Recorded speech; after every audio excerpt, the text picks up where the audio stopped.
इस प्लान को हम चला सकते हैं। एकदम परफेक्ट वास्तु नहीं है, पर कहाँ पे मिलता है एकदम perfect vastu, right? So guys, यहाँ पे हमारे पास एक 3 BHK का लेआउट प्लान है।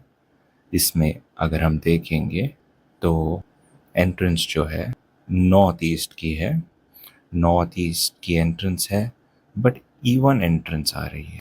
N8 और E1, इसमें बहुत फर्क है।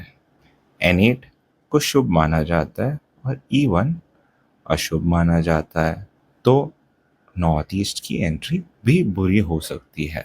साउथ ईस्ट कॉर्नर में किचन है।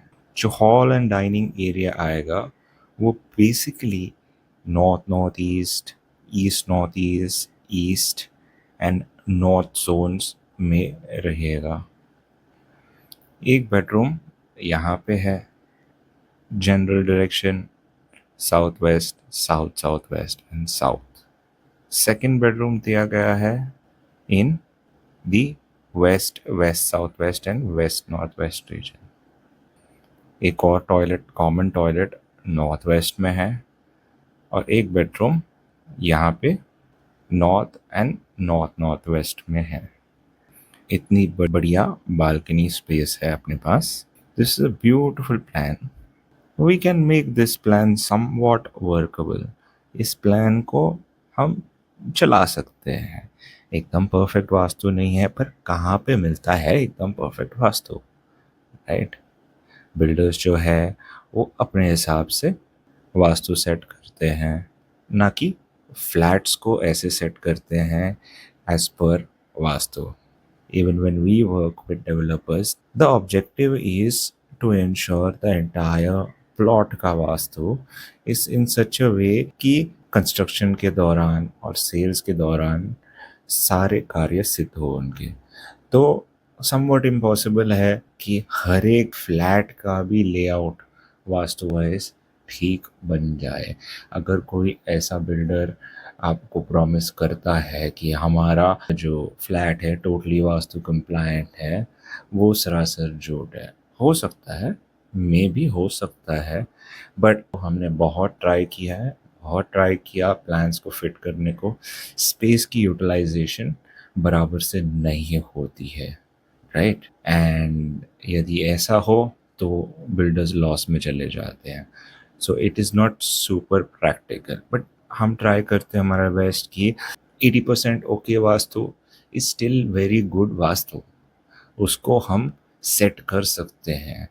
40-50% okay vastu is also manageable, but अगर पासिंग मार्क्स से कम है तो हम ज़रूर बोलते हैं कि प्लीज़ ये वास्तु सही नहीं है। वहाँ पे सिर्फ और सिर्फ चमत्कार काम करते हैं, वहाँ पे सिर्फ और सिर्फ भगवान की कृपा काम आती है। अब थोड़ा डिटेल में देखेंगे कि इस फ्लैट में हम बेस्ट टू बेस्ट वे में स्पेस यूटिलाइज कैसे करेंगे। ना ही हम इसका बार चार्ट निकालेंगे, बस एक प्रिलिमिनरी एनालिसिस है कि हम इस फ्लैट को कैसे डिज़ाइन करेंगे। स्टार्ट करते हैं किचन से। किचन में ऑब्वियसली यहाँ पे साउथ ईस्ट की जगह है। साउथ ईस्ट की जगह ठीक ठाक बड़ी है। हम यहाँ पे अवॉइड करेंगे कि ब्लैक कलर का प्लेटफॉर्म या ओटा हो। हम यहाँ पे टोटली अवॉइड करेंगे कि ग्रे कलर्स, ब्लू कलर्स, ये सारे कलर्स को टोटली अवॉइड करेंगे। हम यहाँ पे थोड़े से वाइटिश शेड में जा सकते हैं जिससे फायर एलिमेंट थोड़ा कम हो जाए। यहाँ पे रेड, मरून्स, यहाँ पे ये चल जाएंगे। नाउ इसको हम एल टाइप बना सकते हैं, यू टाइप बना सकते हैं, एंड इस किचन को ऐसे प्लान कर सकते हैं कि इस स्लॉट में जो मंथन का स्थान है ईस्ट साउथ ईस्ट, ओके, वहाँ पे हमारा इस किचन में ही washing machine and dishwasher हो जो स्टैकेबल होगा। ऐसे हम प्लान कर सकते हैं। अब आते हैं इस बेडरूम में। कुछ भी करके हमें बेड को इस सेंट्रल लोकेशन में नहीं रखना है, तो इस पे थोड़ा दिमाग लगा के काम करना पड़ेगा, क्योंकि इसका जो शेप है ये ऐसे रेक्टेंगुलर है। हम क्या करेंगे, हम बेड यहाँ से शुरू करके ऐसे बिठा देंगे। ये एग्जैक्टली नॉर्थ फेसिंग हेड नहीं रहेगा, काम चल जाएगा हमारा। हम इस बेडरूम को ऐसे प्लान करेंगे कि सारा का सारा जो हेड का एरिया है साउथ और साउथ साउथ ईस्ट में आए। यहाँ पे थोड़ी सी स्पेस रहेगी, जस्ट इनफ वॉकिंग स्पेस, और रूम यहाँ से बड़ा रहेगा।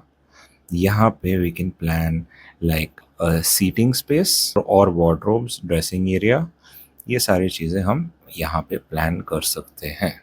इस बेडरूम में हम देखेंगे तो ऑब्वियसली जो एक स्पेस यहाँ पे दिया है, राइट, यहाँ पे इस स्पेस को हम वार्डरोब स्पेस या ड्रेसर एरिया स्पेस के लिए यूज़ कर सकते हैं। इस बेडरूम में कोई ज़्यादा ऐसी मारा मारी है नहीं। हम अपना बेड का ओरिएंटेशन ऐसे रख सकते हैं या ऐसे भी रख सकते हैं। ऐसे रखा तो यहाँ से इधर का एक्सेस इजी हो जाएगा। बेड ऐसे रखा सो ये एक प्राइवेट एक्सेस रहेगा बालकनी के लिए, प्लस इसकी लेफ्ट साइड वार्डरोब के लिए पार्टली हम इसको यूज कर सकते हैं, and that will be a right way to utilize this space. अब इस टॉयलेट में हम क्या ट्राई करेंगे कि ये बॉटम पार्ट में हम शावर स्पेस दे देंगे, एंड जो वेस्ट नॉर्थ वेस्ट एरिया है वहाँ पे हम पॉटी सीट एंड सिंक ले आएंगे। रही ये बाथरूम की बात, ये जो बाथरूम है यहाँ पे ट्रीटमेंट लगेगा। We need this bathroom, a common bathroom की ज़रूरत है, तो जो भी है यहाँ पे सिर्फ करेक्ट कलर्स यूज़ करेंगे। जो वाइटिश कलर्स हैं, क्रीम कलर्स हैं, यहाँ पे ब्लूइश कलर्स भी चल जाएंगे। North north west and north, ये सबसे बेस्ट वाला बेडरूम है। This is a good bedroom for a newly married couple, और this is a good bedroom in general. Okay, तो ये जो है यहाँ पे बेड की ओरिएंटेशन रहेगी। बट न्यूली मैरिड कपल बोलेगा, बाप रे, हमें तो एक अपना पर्सनल टॉयलेट है नहीं। तो अगर हम सोचते हैं कि इस बेडरूम को किड्स बेडरूम बनाना है, तो गलती से भी ये सेक्स एंड अट्रैक्शन की जगह पे बेड की ओरिएंटेशन नहीं होनी चाहिए।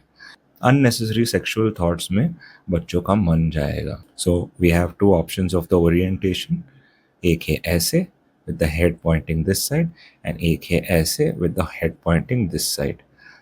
मुझे प्रेफरेबल ये लग रहा है क्योंकि बेड की स्पेस हमें ज़्यादा मिलती है, और यहाँ पे हमें बढ़िया सा एक डीप वार्डरोब का स्पेस मिल जाएगा।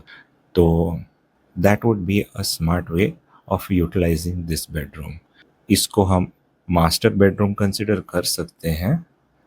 इसको हम पेरेंट्स का बेडरूम समझ सकते हैं, पेरेंट्स ग्रैंड पेरेंट्स जो रहते हैं, या एक बड़े बच्चे का बेडरूम समझेंगे।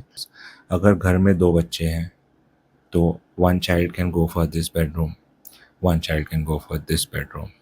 जिसको कॉन्फिडेंस की ज़रूरत है वो यहाँ रहेगा, या जो अभी छोटा बच्चा है या घर पे दादा दादी नाना नानी या एक ग्रैंड पेरेंट है, वो इस रूम में रह सकता है। तो बुजुर्ग भी कॉन्फिडेंट रहेंगे, रिलैक्स्ड रहेंगे, एंड छोटा बच्चा भी कॉन्फिडेंट बनेगा।